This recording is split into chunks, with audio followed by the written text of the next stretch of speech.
From the letter to the Hebrews.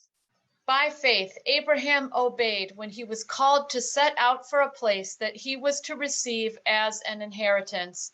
And he set out, not knowing where he was going. By faith, he stayed for a time in the land he had been promised, as in a foreign land, living in tents, as did Isaac and Jacob, who were heirs with him of the same promise. For he looked forward to the city that has foundations, whose architect and builder is God. By faith, he received power of procreation, even though he was too old and Sarah herself was barren, because he considered him faithful who had promised. Therefore, from one person, and this one as good as dead, descendants were born, as many as the stars of heaven, and as the innumerable grains of sand by the seashore. And from the Gospel according to John, I ask not only on behalf of these, but also on behalf of those who will believe in me through their word, that they may all be one. As you, Father, are in me, and I am in you, may they also be in us, so that the world may believe that you have sent me. For the good news of Jesus Christ, thanks be to God.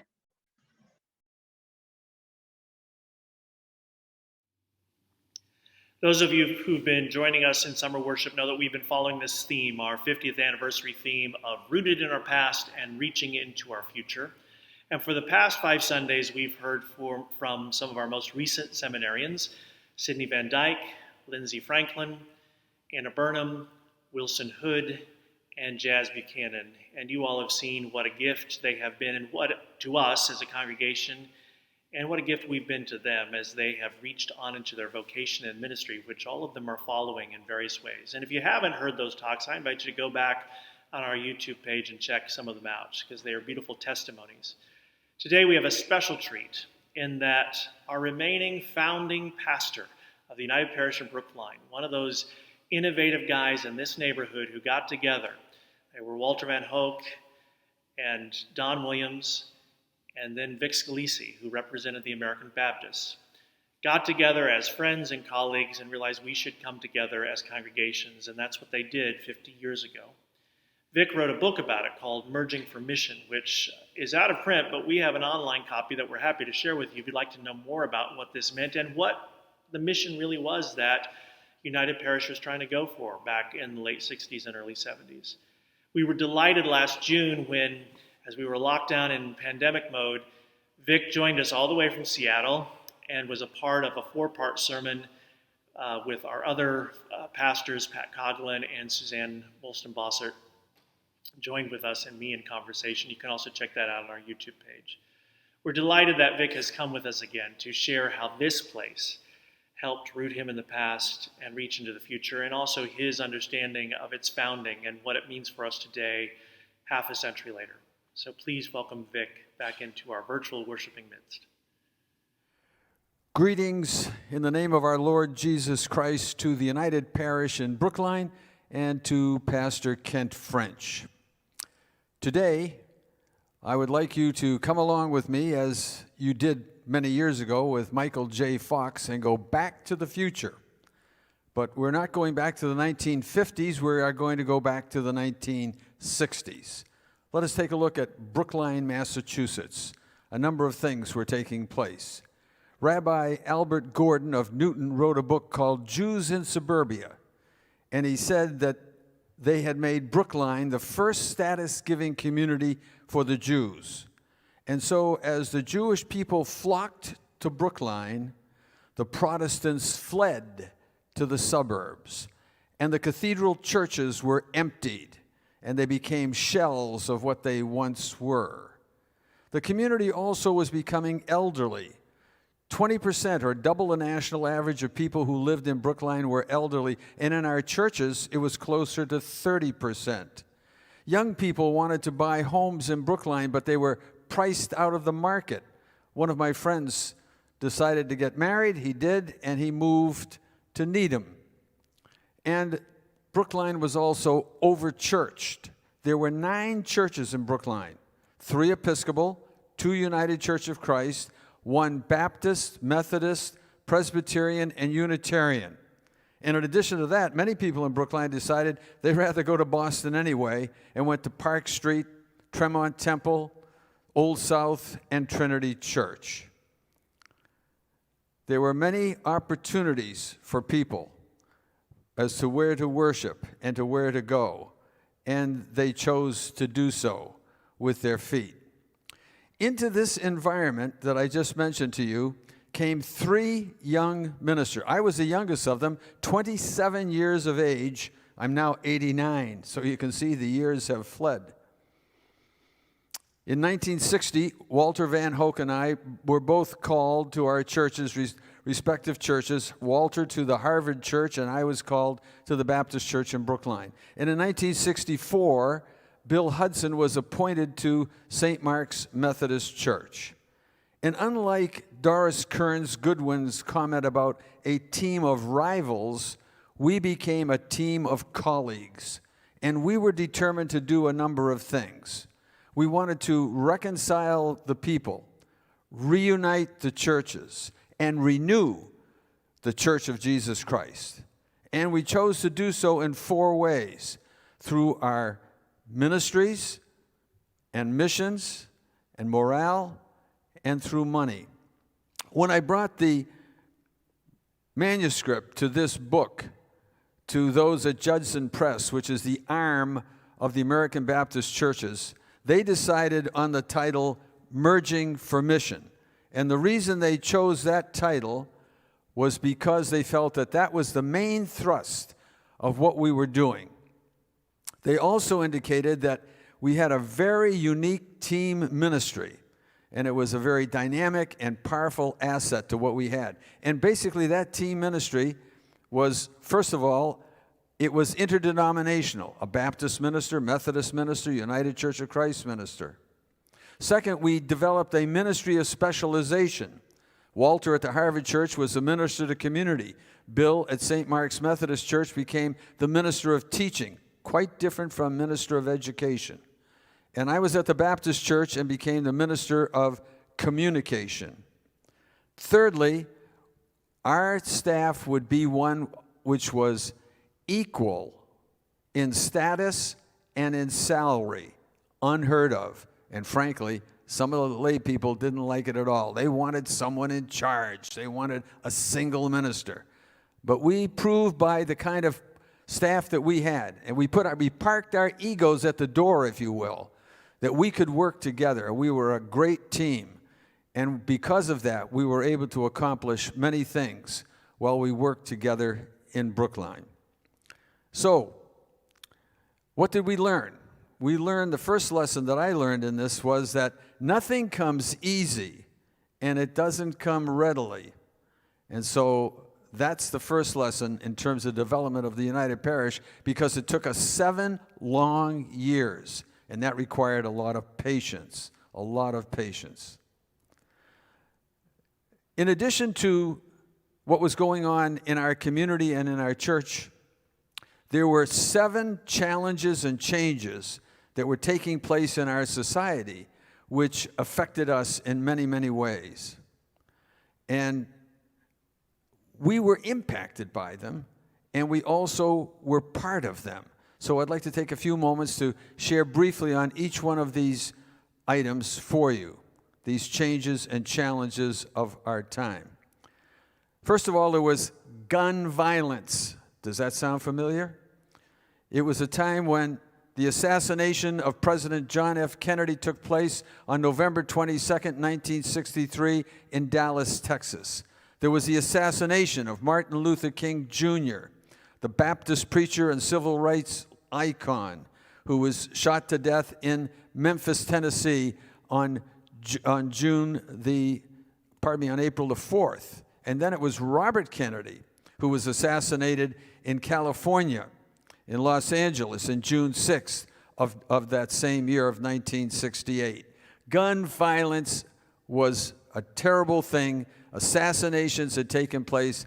Our society was impacted by it, and today we continue to see it going on in America.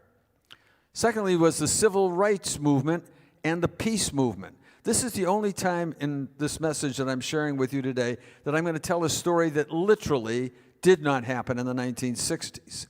However, the Vietnam War took place from 1955 to 75, as most of you know. And when we speak about Vietnam, we usually think of the 1960s.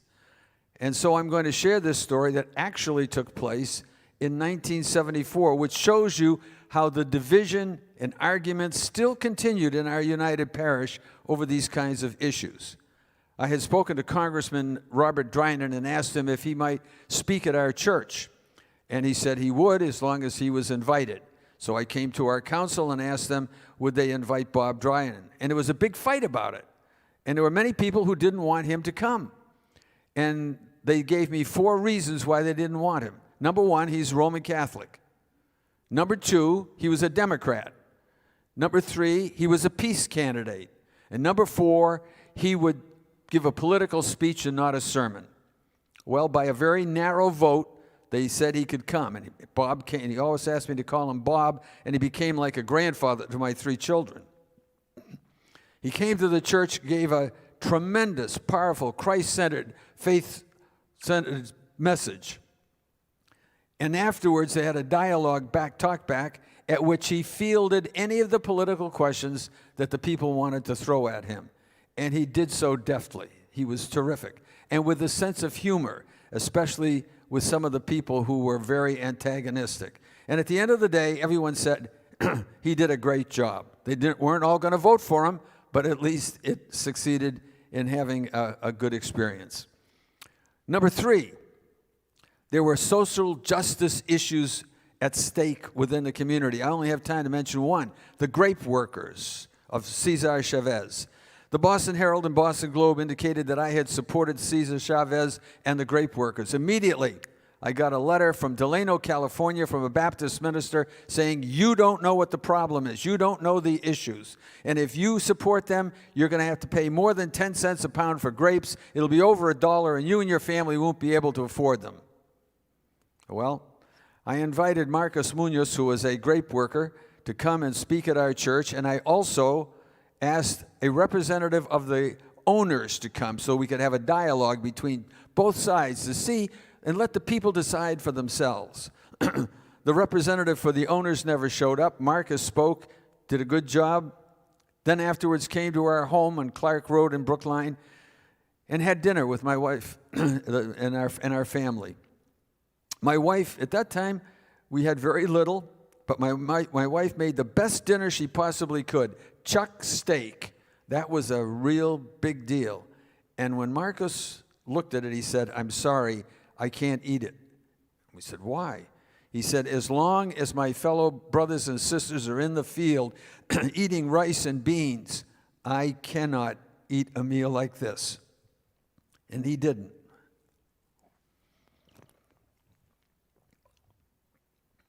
Lesson learned here.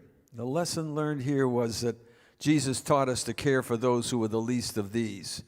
And Marcos was one of those people.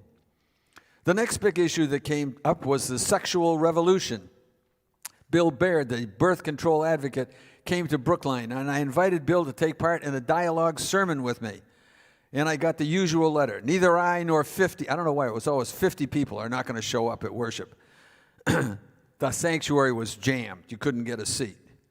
And Bill and I had a dialogue. And after that, Rabbi Goldstein, who was the rabbi at Ohabe Shalom, he and I and Bill went to the cardinal's office, and we wanted to meet with him to say, please take this archaic law off the books, which was put there by Protestants in 1837, but kept there by Roman Catholic Democrat candidate representatives of the State House. He wouldn't meet with us. It didn't happen. And so what Bill did was he distributed condoms to co-eds on the street in front of Boston University, was immediately arrested. I went down to the Charles Street Jail to visit with Bill. The Charles Street Jail is now the Liberty Hotel. I can tell you, having breakfast there recently, it's a lot nicer than when Bill was there. The First Circuit Court released Bill, freed him, and it was over. And what I learned from this was the words of Jesus. I was in prison and you visited me. It's an important thing to remember. Next was the death and dying movement. This was a big thing in those days. And when I first came to the Baptist Church in Brookline, the very first week I had the funeral of a 95-year-old lady. And I didn't know what I was doing. I didn't know anything about death and dying, about grief and bereavement, as it's such an important issue. And at the same time, I received a phone call from Children's Hospital saying, we need on-call chaplains because we don't have any paid chaplains on our staff. As it turned out, I was an on-call chaplain at Children's from 1960 until 2000. And many of those stories of the elderly and of those children at Children's Hospital are in this book, The Influence of Others. It was important for me to learn how to minister unto these people and for our church to play a significant role in the community in helping people at this time of crisis, which is, for most people, the greatest crisis that they'll ever face, namely the death of a loved one. And so I went and I earned a master's degree in pastoral care. I went down to Columbia University to take courses from the new rising stars in this movement of the bereavement movement, such as Kubler-Ross and Edgar Jackson. And in time, Bill Crawford, who was a member of St. Mark's Methodist Church and president of New England Institute, asked if I would teach the course on death and dying at the school, and I did.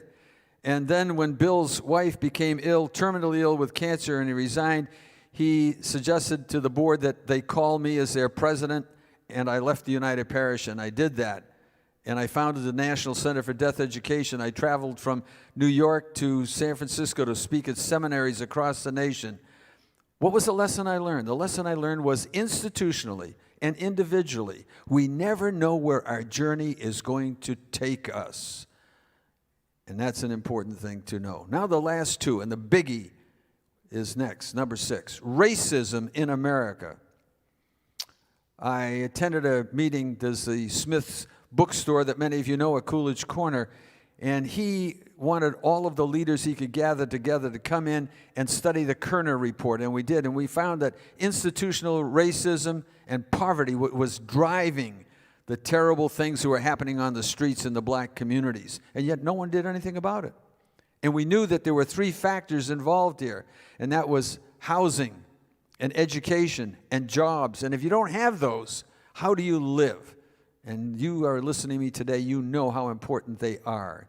So let me tell you how the United Parish responded. First of all, there was a couple at the United Parish who remembers the St. Mark's Methodist Church, Harry Johnson and his wife Nancy, and they saw an ad in the newspaper saying there was a house available on White's Place in Brookline for sale, but Harry was black and his wife was white. There was no way in God's creation that they were ever going to sell a house to someone who was black in Brookline. And so Bill Hudson went with Nancy to the home. He never said a word, and the people just assumed that they were the married couple. They agreed to sell, and then Harry came back with his wife Nancy, and they could do nothing about it.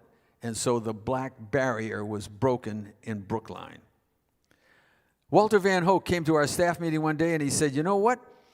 We have Metco. They're busing kids from Roxbury into Brookline and other communities, and we ought to do the same thing at our church. So we said, Bev, you think so, Walter? You're our minister of the community. And so he met with Miss Boston, a woman from Roxbury, and they started busing black kids to our church on Sunday morning. And naturally, the white people in our church had no complaints whatsoever. Because as we learned at United Parish, the only time the adults complained was when it impacted them, not when it impacted the children. Very interesting thing.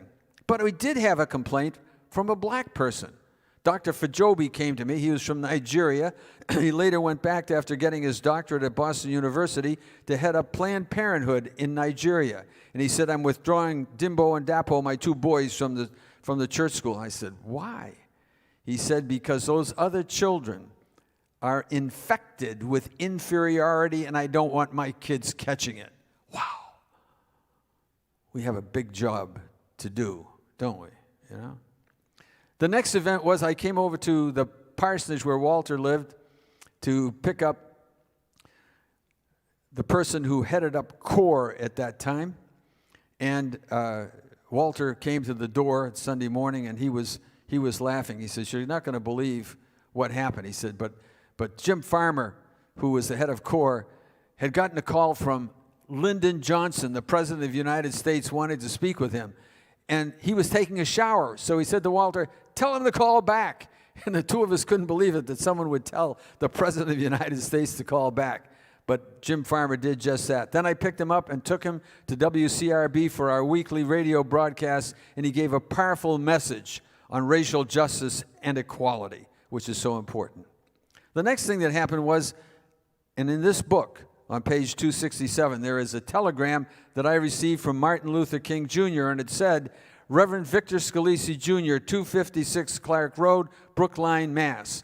Can you join with Reverend Andy Young of my staff and Reverend Gilbert Caldwell in a most urgent meeting Saturday morning, October 21st at 11 a.m. at Union Methodist Church, 485 Columbus Avenue in Boston. Martin Luther King Jr." They knew that racism existed in the North as well as in the South. All you had to do was pick up the Boston Globe and see a picture of Louise Day Hicks, who was head of the school committee in Boston. And finally, the one on race, it occurred, what I call it, was gunfight at OK Corral. And it occurred 2 years before the actual founding of the United Parish. And it almost broke it. We were at a council meeting. Martin Luther King Jr. had just been assassinated. The three ministers all wanted to go down to Memphis, but we knew we couldn't all go, but we had to have someone represent us. And we decided it would be Bill Hudson. We came to the council meeting and said, we want Bill to be able to go down there and take part in the march and funeral, and for the church to take care of the expenses, and Walter and I will take care of the people here at home. And one of the lay people got up and he said, "You know, it's a shame. We're so close to having the United Parish approved, to have this come up. But I'm telling you that if this happens, neither I nor 50, as I said, it's always 50 people are telling us are going to leave the church, are going to pull our money and we're going to leave." Well, other lay people got up and they said, "If he doesn't go, we're going to leave." And I got up and I spoke for the ministers, and I hope for most of the people, when I said, if the United Parish has to go down, then let it go down on this great issue of social and racial justice for all. Bill went. And we lost a number of people and we lost some pledges. But the lesson we learned was that even in the face of losing something of value, you have to stand up for that which is right and just. And finally, we're going to turn now to the ecumenical movement and United Parish, very quickly wrapping this up. The ecumenical movement was a small moment in time. It was like a shooting comet. It went off and then it was gone.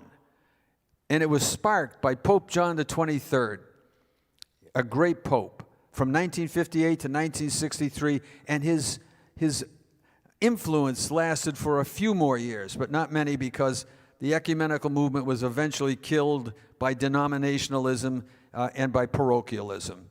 But for that time, it was great. And we did a number of things at the United Parish. First of all, on one Easter Sunday morning, we had a sunrise service at St. Gabriel's Parish in Brighton, neighboring place here. It was a great celebration as we sang, "They will know we are Christians by our love." And when we said he is risen, the balloons went up to fill the sky. And the liberals in our church and the liberals at St. Gabriel's, they loved each other. And the conservatives in our church and the conservatives in their church, they loved it. You could have formed two new churches with the two groups that we had in our church. It didn't matter that they were Roman Catholic or Protestant. They were liberals and conservatives. That was the issue at stake here. It was a very interesting thing. Next, I was invited to Brighton to go to this Roman Catholic school to speak to the students there. And when I came, I had a little dialogue with them. And I said to the students, "Tell me, do you believe in God?" And they said, "Yes." And I said, "Well, so do we." "Do you believe in Jesus Christ?" I said, "So do we." "Do you believe in the Holy Spirit?" "So do we." "Do you believe in the gift of forgiveness?" "Yes." "So do we." "Do you believe in the Bible?" "Yes." "Well, so do." Then why are we separated? We had quite a dialogue together that day. It was a dynamic time. And when it was over, I said to Sister Claire, who was there, "Now you have to come to United Parish and speak." And she looked at me and she told me, "Well, I've got to ask the cardinal if I can do that." She got the approval. We met several times at our home and discussed how we were going to do it. We had a couple in our church. He was a Roman Catholic. She was a Protestant. They were delighted. Filled the sanctuary again with nuns sprinkled throughout. Women didn't speak in those days. And here she was speaking at a Protestant church. It was tremendous. A couple weeks later, we kind of wrapped it up together at our home with dinner with our family. And she said, they always told us that the reason we were celibate was because a family would distract us and take too much of our time away from what we needed to do. But after having been in your home and seeing your family, they were wrong. And now the rest of the story. She left, married a former Roman Catholic priest, has a wonderful family, a great couple. If you ever saw the movie Spotlight, you know the church made some bad decisions. They let the wrong people go and kept the wrong individual. That's an editorial, okay? And lastly, the United Parish itself. With all this stuff that I've told you, how did it ever succeed? Now, that's a good question. And the answer is a very simple one. Because of the early adapters. Early on, there were people who said, yeah, I'm with you. I'm going to do it. I want to be a part of this. And every week, and every day, and every week, and every month, and every year, more and more people, slowly but surely, started. These early adapters were advocates for the United Parish. But lest you think it was all sweet, it wasn't. There were the resistors. I'll just tell you 3 quick things about them and then end on a positive note. Some of the resistors just immediately left, and some of them very honorably, because they were dedicated denominational people. They believed in their denomination. They wanted to serve their denominational. Read the latest Pew report. Denominationalism is dead. We knew it then. It's taken 50 years for the Pew report to come out and say that that's true today.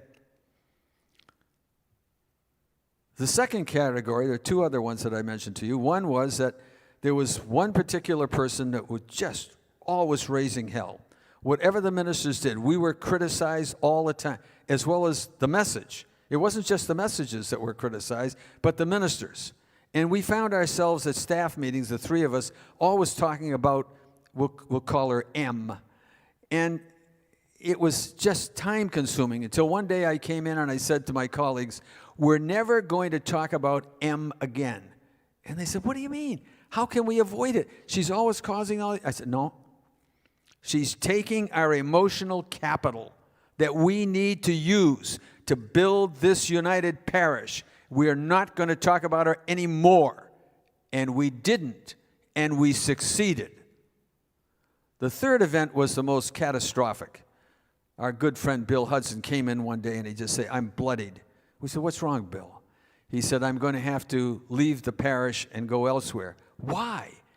He said, I don't mind, getting beat up by the parishioners in the church, but not my wife. And when they treat her with the way they've been treating her, there's no way that I can let her stay here and be treated like this. The mean-spirited people, there's a number of them in the church, have done, it's just terrible, so I'm going to have to leave. Fortunately, the great thinking and organization and stuff, we had completed it pretty much. But when Bill left, that team of comrades was broken up and it never was the same again. But let me say and close positively and tell you some of those early adapters and what they did, their contribution. St. Mark's Church, Arlene Flowers, started an early risers group where she cooked a beautiful breakfast. We studied together an issue of the day that affected the church and community. We prayed together and we started that week in a powerful way. She brought people together and it was great. And then Dave Mitchell, the great symbolism. Dave was getting his doctorate at Methodist Boston University School of Theology. He spent the last part of his whole life teaching at a Methodist school in South Dakota, and we're still in contact with each other. And he came to me and he said, I've made a decision. I'm not going to have her baptized in the Methodist tradition. I'm going to have her dedicated so that she can make her own personal decision about baptism. What a symbolism. And then another big symbolism came from a person from the Harvard Church, Beulah Marble, whose husband, Dr. Marble, was head of the Joslin Clinic. And she asked my youngest daughter, Suzanne, if she would like to come and work with her in her garden with her flowers. And she did. And you say, well, why was that important? Well, I was seen by many as the devil incarnate who was just disturbing and disrupting everything.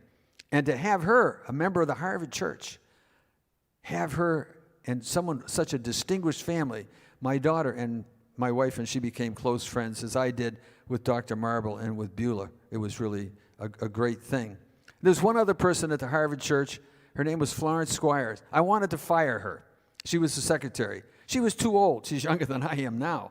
But I wanted to fire her because she couldn't learn how to use a Selectric IBM typewriter. And then one day, I woke up. She had one of the greatest gifts of anyone in the whole parish. She knew the birthday of everyone, the anniversary of everyone, people who were in the hospital, those who were sick, and she would quietly come to me and tell me their names and tell me the dates. And it enabled me to reach out and visit, as I did. I used to make about 800 calls a year to members of the parish. It's a different era today, I understand that. But in that day, I was out visiting people. That's what my dad taught me. And it helped to bring people together. And the final person I mentioned was from the Baptist church, and his name was Tom Nelson. And Tom Nelson said to the congregation of the Baptists, I love my church. And he was highly respected because he was chairman of the trustees. He said, but my church now is going to be the Harvard Church building. That decision was a decision that made for the United Parish because nobody wanted to leave their building. We had waited almost 5 years, and so the Baptists closed their building, and we all went to the Harvard Church building. And without that decision, without that leadership by Tom Nelson, you would not be celebrating a 50th anniversary of the United Parish. So, the early adapters became advocates. Very, very important. These were people who were willing to choose the unknown rather than the known. And the lesson we all learned was that you have to risk failure for success. May God bless you on your 50th anniversary. Amen.